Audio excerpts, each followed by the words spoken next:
Assalamualaikum warahmatullahi wabarakatuh. Waalaikumsalam warahmatullahi wabarakatuh. Fatihah ila hadratin Nabi Muhammadin al-Mustafa Rasulillah sallallahu alaihi wa alihi wasallam wa li jami' arwahi walidina wa masyayikhina wa muallimina wa asatizina, khususan li muallifi hadzal kitab al-Imam Yahya bin Syaraf an-Nawawi, wa khususan li muassisi hadzal masjid wal majlisi, annallaha yaghfir lahum wa yarhamuhum wa yu'li darajatihim bil jannah wa yanfa'una bi asrarihim wa anwarihim wa 'ulumihim wa nafa'ana bid din wad dunya wal akhirah, wa annallaha al-karim yaftahu 'alaina futuhal 'arifin wa yuwaqihuna bid din wa yarzuquna kamal al-ikhlas wal yaqin ila hadratin nabi syai'un lana wa lahum al-Fatihah. Bismillahirrahmanirrahim. Bismillahirrahmanirrahim. Alhamdulillahi rabbil alamin arrahmanir rahim maliki yaumiddin. Iyyaka na'budu wa iyyaka nasta'in ihdinas siratal mustaqim siratal ladzina an'amta 'alaihim ghairil maghdubi 'alaihim waladdallin. Ya Rabbi bil Mustafa balligh maqasidana waghfir lana ma madha ya wasi'al karami. Ya Rabbi bil Mustafa balligh maqasidana waghfir lana ma madha ya wasi'al karami. Ya Rabbi ay lana min amrina waj'al ma'unatakal husna lana madada. Ya Rabbi bil Mustafa balligh maqasidana waghfir lana ma madha ya wasi'al karam wa la takilna ila tadbiri anfusina Nafsu ta'jizu an islahi ma fasada.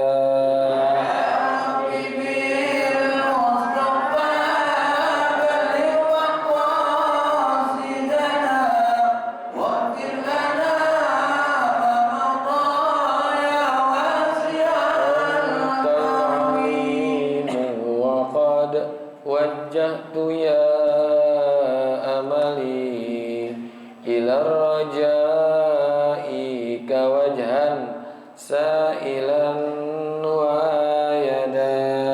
Ya Rabbi bil Mustafa balligh maqasidana waghfir lana ma madha ya wasi'al wa lirrajai thawabun anta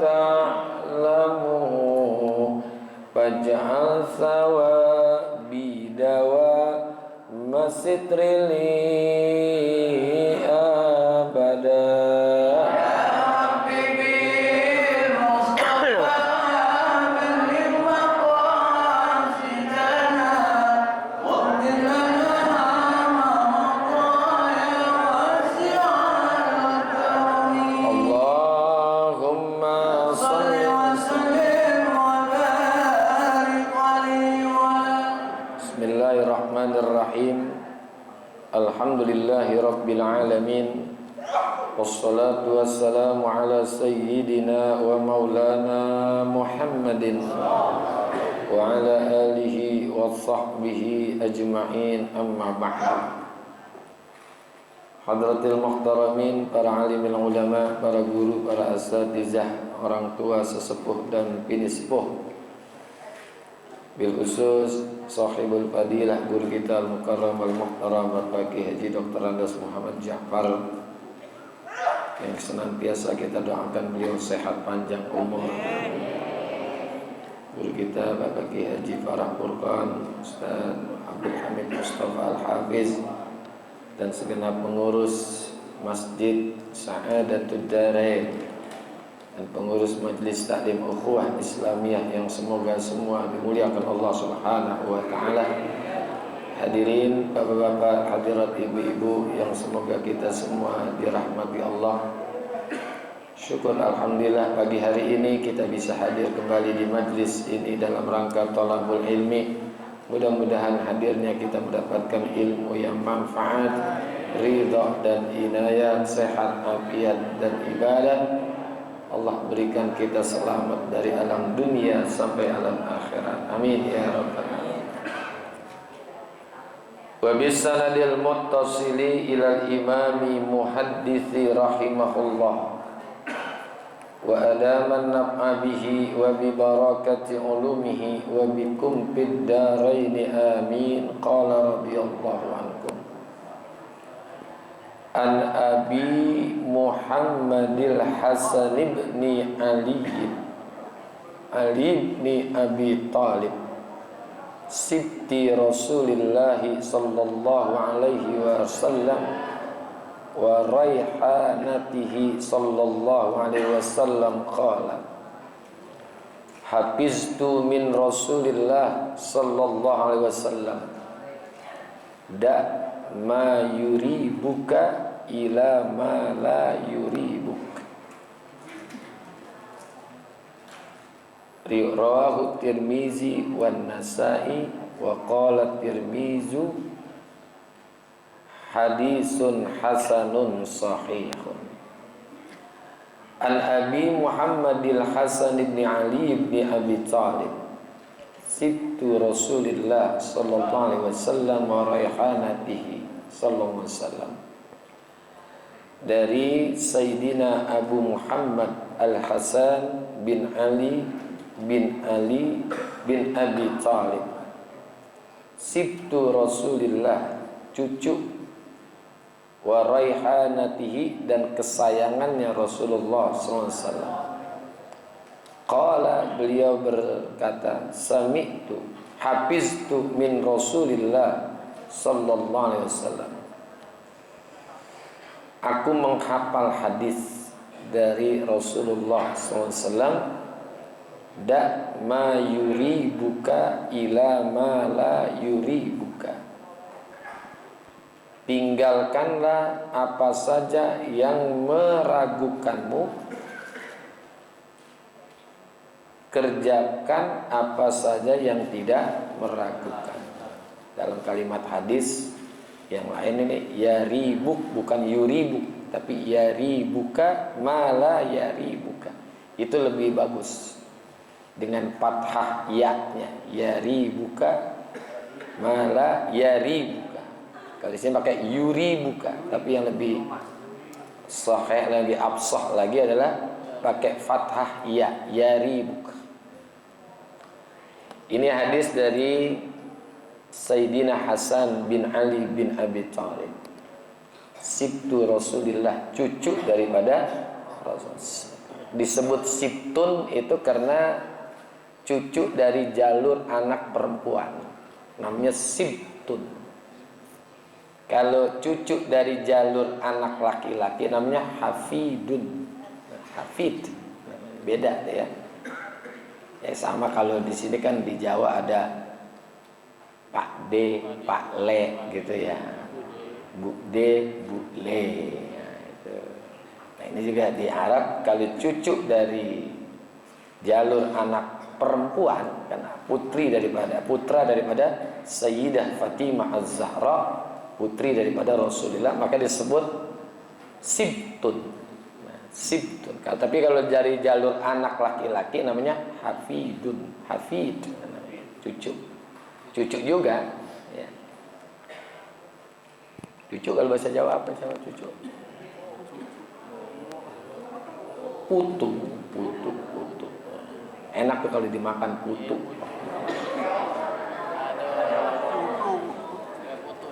Nah, Sayyidina Hasan adalah kakak daripada Sayyidina Husain.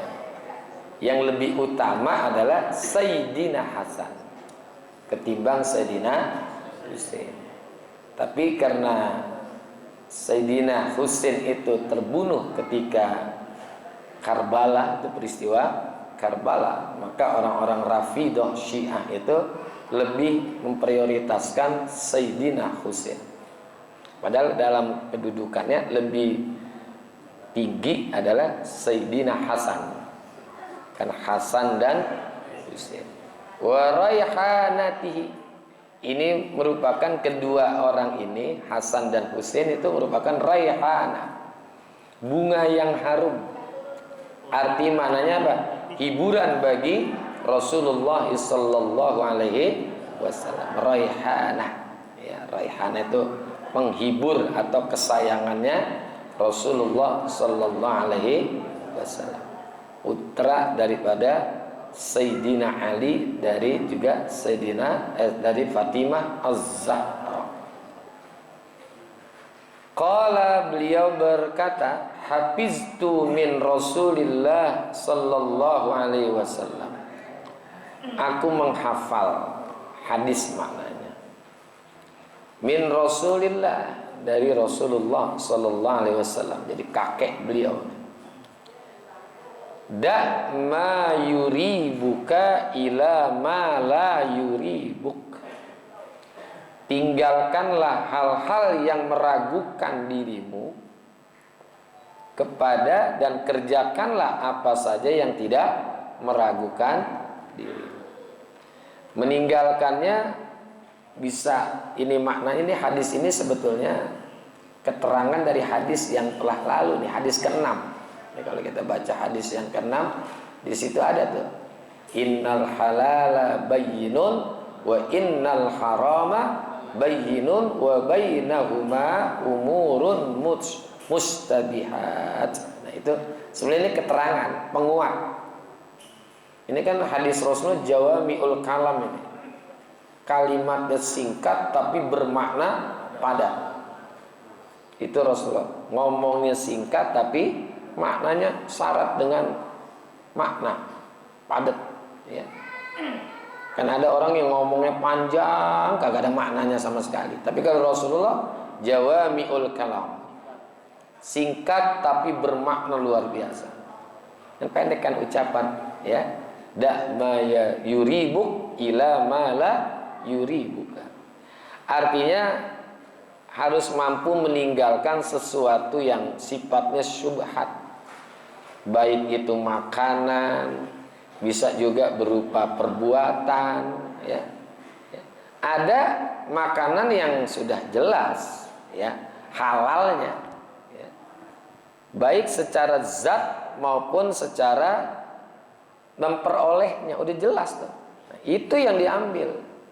Sesuatu yang meragukan itu adalah sesuatu yang disebutnya syubhat. Ada juga perbuatan-perbuatan atau kerjaan-kerjaan. Ada kerjaan yang jelas-jelas halal, ada juga yang jelas-jelas haram. Di antara keduanya itu syubhat, kerjaan, ya. Yang syubhat itu tentu pasti meragukan. Ya, kalau ada keraguan-raguan itu berarti jatuhnya syubhat. Maka kata Rasulullah, tinggalkanlah olehmu, ya. Ini kan merupakan teladan yang terbaik dari para orang-orang soleh, ya. Di antaranya Rasulullah itu kan orang yang paling soleh itu adalah Nabi kita Muhammad sallallahu alaihi wasallam. Termasuk juga para sahabat, para tabi'in, tentang meninggalkan sesuatu yang syubhat. Nah, kalau orang sudah mampu meninggalkan sesuatu yang syubhat, pasti diawali meninggalkan yang haram dulu, ya, meninggalkan yang haram dulu. Nggak mungkin orang bisa meninggalkan sesuatu yang syubhat tanpa bisa meninggalkan yang haram terlebih dahulu. Jadi haram duluan. Nanti berikutnya yang syubhat dia bisa tinggalkan. Bukan yang syubhat dulu dia tinggalkan, tapi yang haram dulu, yang udah jelas-jelas haram. Karena ada seorang sahabat Rasulullah, Abu Dzar Al-Ghifari, beliau pernah mengatakan kesempurnaan takwa adalah meninggalkan beberapa hal nih, ya, yang halal. yang halal, dia bisa tinggalin tuh. Karena takut hal itu haram. Maka orang ini disebut mutawarri'in, orang-orang yang wara'. Wara' itu definisinya tarku ma la ba'sa bihi khaufun mimma fihi ba'sun. Meninggalkan sesuatu yang sebetulnya nggak apa-apa, tapi khawatir terjadi apa-apa. Iya, silakan. Sebetulnya nggak apa-apa, tapi dia khawatir terjadi apa-apa. Itu yang halal saja dia bisa tinggalkan sebagiannya ya, nggak semua, ya, nggak semua. Ini orang-orang yang wara'. Jadi beberapa hal yang halal dia tinggalkan karena takut hal itu menjadi haram. Dulu ada orang yang bernama Al-Imam Ibrahim bin Adham. Dia sebetulnya seorang sultan, anak raja, tapi dia tinggalkan kerajaan ayahnya dan dia lari kepada kezuhudan. Dia bersikap zuhud. Ketika ditanya, bima wajadta zuhda, ini Ibrahim bin Adham, dengan sebab apa Anda mendapatkan kezuhudan? Zuhud itu definisinya banyak, tapi yang paling populer adalah ma la yata'allaqu qalbuhu bil mal. Orang yang hatinya tidak terpaut kepada harta. Itu yang paling populer. Ada juga definisi yang lain, tarku rohatad dunya talaban li rohatil akhirah. Tarku rohatad dunya, meninggalkan kesenangan duniawi. Talaban karena mencari rohatal akhirati, mencari kesenangan akhirat. Itu namanya zuhud. Imam Ibrahim bin Adham pernah ditanya, bima wajadta zuhda, dengan sebab apa Anda mendapatkan sikap zuhud? Beliau menjawab, bisalasati asya, dengan sebab 3. Ra'aitul qabra muhisha wa laysa ma'i mu'nisun. Yang pertama, kata Imam Ibrahim bin Adham, aku melihat kuburan itu sangat mengerikan. Walaysa ma'i mu'nisun, sementara aku belum mendapatkan hal-hal yang bisa menenangkannya. Mu'nis itu maknanya adalah menenangkan. Diambil dari kata anasa yunisu, maka jadi Anis Baswedan. Anis itu menenangkan, ya. Ini kuburan kalau secara zahir itu ngeri, mengerikan banget. Sampai Sayyidina Utsman bin Affan pernah ditanya, mana dari 3 tempat yang paling kau takuti? Kiamat, neraka, kuburan. Oh, saya paling takut kuburan. Kenapa? Ya kalau kiamat saya nggak sendiri. Masih banyak orang kumpul-kumpul, itu lari sono lari sini, nggak ketakutan saya. Ya takut sih takut, tapi tidak seperti takutnya akan kuburan. Neraka, ya neraka juga saya nggak sendiri. Di situ kan banyak artis, pejabat, ya kan, konglomerat masih kumpul dengan para selebritis, itu kumpul, ya kan. Kata Nikita Mirzani ada Michael Jackson, ya kan, itu kan. Nah kalau kuburan saya dengan siapa coba? Sendiri, nggak ada orang.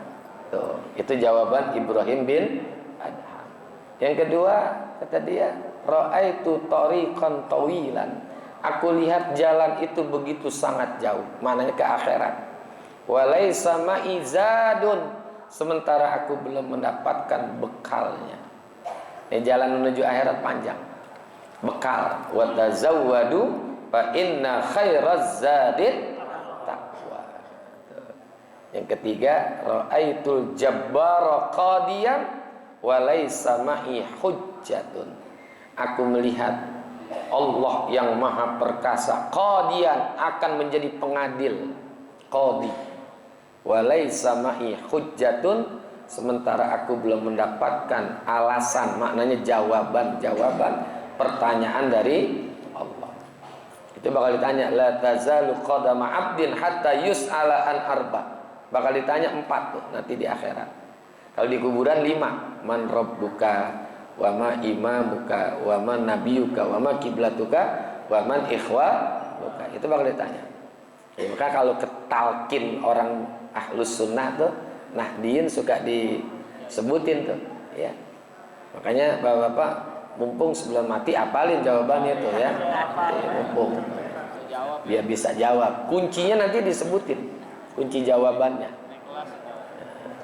Nah kalau di akhirat apa yang ditanya? An umri, umur, ya kan? An syababi, an ilmi, an mali.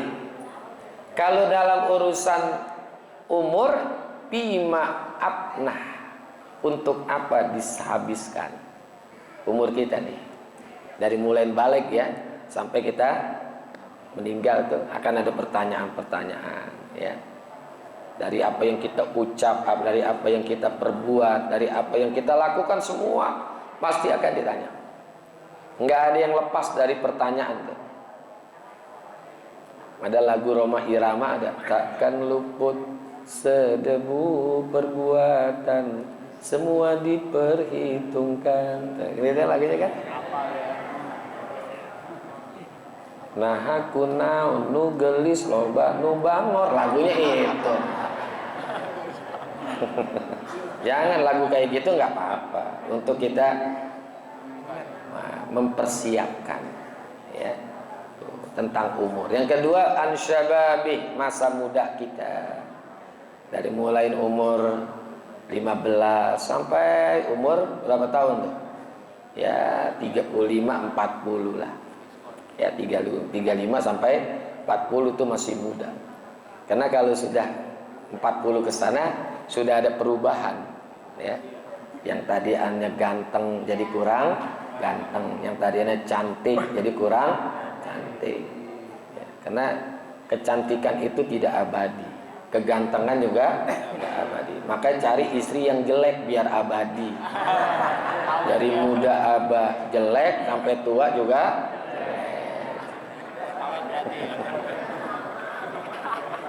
orang biar ngerasain ustadz cakep-cakep dikit ya nggak apa-apa dah. Tapi kalau mau cari yang abadi, yang jelek ya. Kalau cantik itu nggak abadi, yang abadi itu jelek. Mudanya jelek, tuanya juga. Tapi kalau cakep, mudanya doang cakep, tuanya kan nggak abadi kan. Kira-kira kita pengen yang abadi, pengen nggak? Bingung dulu. Masa muda, kemudian ilmu ya, kemudian ilmu bima amila, dipakai apa kagak tuh ilmu ya. Ilmu yang kita punya kita amalin, tularin sama orang ya, kita tularkan. Pengetahuan yang kita tahu kita tularkan dan kita amalkan untuk diri kita. Yang ketiga, yang keempat adalah an-malihi, tentang amal, tentang harta.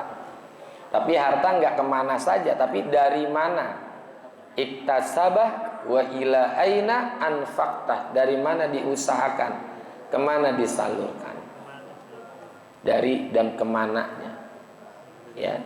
Semua bakal ditanya, kaya, miskin, tentang harta ditanya. Tapi yang enak jadi orang miskin. Kalau orang kaya kan ribet, kontrakan, nyewain toko, beli ini, beli itu, beli banyak mah. Makanya orang kaya masuk surganya nggak bisa duluan. Yang masuk surga duluan orang miskin yang soleh. Dia ditanya dari mana? Kuli, gitu doang, kuli, jawabannya kuli. Kemana? Buat makan doang. Udah selesai, masuk surga dulu. Orang kaya masih ditanya 500 tahun perbandingannya. Orang miskin udah uncang-uncang kaki di surga, orang kaya masih ditanya. Karena kalau yang namanya harta, halalnya dihisab, haramnya diazab. Kira-kira enaknya jadi orang kaya orang miskin? Bingung lagi kan? Nah, Imam Ibrahim bin Adham yang saya maksudkan, beliau itu pernah ketika mau minum Ini saking waroknya nih Imam Ibrahim bin Adham, ketika beliau mau minum air Zam-Zam, ada timba. Timba, tahu timba? Ember untuk ngambil airnya. Dia nggak mau pakai tuh timba, karena timba itu punya penguasa yang namanya Yazid bin Zurai. Yazid bin Zurai. Dia nggak mau pakai tuh timba, punya penguasa. Ya. Dia nggak mau ngambil, karena dia tahu itu timba itu adalah warisan dari bapaknya Yazid bin Zurai, yang ayahnya itu juga dulu sebagai pegawai pemerintah. Dia khawatir ada harta negara yang kebawa ke situ. Itu berkait gitu tuh. Kalau kita mah bodo amat dah. Bodo amat. Ya. Kita dalam hal masalah syubhat sama haram bodo amat, ya kan? Kita bilangin tuh bunga bank itu kan haram, Pak. Nah, bunga bank katanya haram. Ya baru kata bunga, batangnya gue makan pokoknya. Baru kata bunga. Ini orang waroknya kayak gini. Ini dia mengikuti hadis Rasulullah. Jangankan hal-hal yang sifatnya haram, dia udah tinggalin dulu atau yang syubhat aja, karena ada keraguan-raguan. Ya, yang tadi saya katakan baik dalam makanan maupun dalam perbuatan. Maka kalau ada hal-hal yang ragu, udah tinggalin aja. Misalnya nih, ada waktu bersamaan, ya, jadwal ngaji ba'da zuhur, ya kan, jadwal ngaji ba'da zuhur nih. Jam 10 ada teman WhatsApp, "Kok Bu anterin saya ke Tanah Abang, ntar saya kasih dia satu baju." Kira-kira datang ngaji apa ke Tanah Abang? Ada ragu-ragu nggak tuh? Mana nih kira-kira nih ya? Itu sih nggak usah sholat istikharah. Pakai sholat istikharah dulu dah. Ya nggak usah, tinggalin yang meragukan kita. Yang yakin mana? Ngaji. Tuh. Tapi kan alasan kita ada aja. Ngaji masih ada minggu besok. Begitu enggak? Ini susah nih. Kita ketika menghadapi sesuatu yang seperti itu susah untuk memilih mana nih yang harus saya kerjain, ini atau ini. Tapi kalau sudah lebih baik, kebaikannya lebih dominan, ambil yang kebaikannya lebih dominan. Yang nganterin temen pergi ngambil duit, ngambil beli baju, ya baik. Tapi kan nggak lebih dominan di sana, ya, nggak lebih. Ngaji udah dominan. Makanya kita bisa memilih. Kecuali kalau dua-duanya kebaikannya itu dominan, ya. Punya calon mantu dua, yang satu kaya soleh, yang satu kaya ibadahnya cakep. Kira-kira pilih yang mana nih? Sholat istikharah, ya sholat istikharah, ya sholat istikharah. Tapi kalau yang satunya udah kelihatan yang nggak bagus, nggak usah istikharah. Ngapain istikharah, ya kan? Gitu. Atau ada duda nih, ada perawan cakep banget, tapi kerjaannya kurang baik. Ada janda, ya, tapi soleha. Pilih yang mana kira-kira? Supaya lengkap dua-duanya. Itu serakah. Sholat istikharah, ya sholat istikharah. Istikharah itu kan ada kesunahan buat kita. Kalau itu kedua-duanya ada kebaikan. Kecuali kalau salah satunya nggak baik, nggak usah sholat istikharah. Ya, nggak usah istikharah. Mau ngaji penonton dangdut istikharah, nggak usah. Ya, nggak usah istikharah, itu nggak usah di istikharah juga kita bisa tahu. Oh yang baik yang mana? Ini jadi keraguan-raguan baik dalam urusan makan atau juga berupa perbuatan, gitu. Kita harus mengambil sesuatu yang di dalamnya tidak ada keraguan-raguan. Contoh sholat nih, ya. Sholat udah batal apa belum? Ambil yang belum.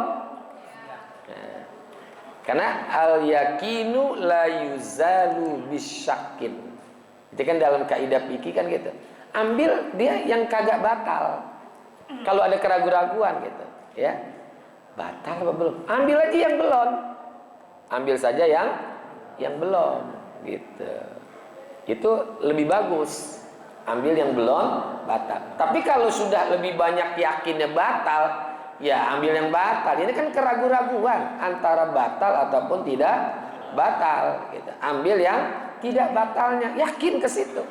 Sah sholat kita. Ya, sah sholat kita tuh. Gitu. Kecuali kalau buka puasa. Kalau buka puasa jangan ngambil yang yakinnya. Udah maghrib apa belum nih ya? Jangan ambil udah maghrib udah apa? Jangan. Ambil yang belum maghrib. Yang belum maghrib gitu. Lewatin dikit. Ya dilewatin dikit gitu. Suara azannya apa sih namanya kalau bahasa kampung nggak kedengeran banget gitu. Ya, sayup-sayup gitu, sayup-sayup azan apa orang nyanyi sini ya? Gitu. Itu jangan kita buka dulu, tungguin dulu nanti sampai waktu yang kita yakin sudah masuk maghrib. Gitu. Jadi tinggalkan sesuatu yang meragukan kepada sesuatu yang tidak meragukan. Wallahu a'lam bishawab. Cukup setengah jam. Mudah-mudahan manfaat. Hadanallahu iyyakum ajma'in. Wassalamualaikum warahmatullahi wabarakatuh.